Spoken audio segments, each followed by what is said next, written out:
I'm Adam Reilly, and he is Peter Kadzis. So, Peter, we learned this week that Boston is the U.S. Olympic Committee's nominee to host the 2024 Summer Olympic Games. This is a big story on a bunch of different fronts, but among other things, it's a very big political story.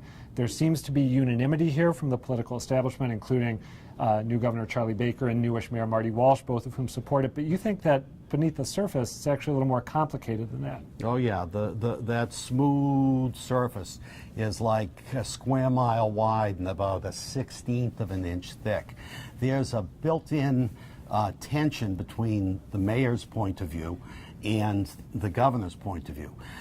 You know, all this talk about fiscal responsibility and it's not going to cost taxpayers any money. It would never cost Boston taxpayers much money. It'll be the taxpayers of the state of Massachusetts. And Baker, many of his supporters are in favor of the Olympics. And he has to be careful that he doesn't be negative and a naysayer. But, you know, people are beginning to liken him to Menino.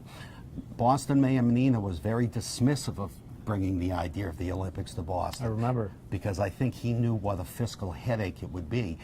I think Charlie Baker senses that already, but he has to be positive. He has to go along. I could be dead wrong, but I think there's the potential for great conflict here.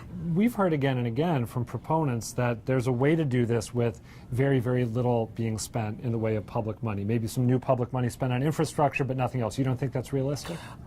I think it's intriguing, but I'm very skeptical. All right, Peter Kadzis, thanks as always. Thank you for watching The Scrum.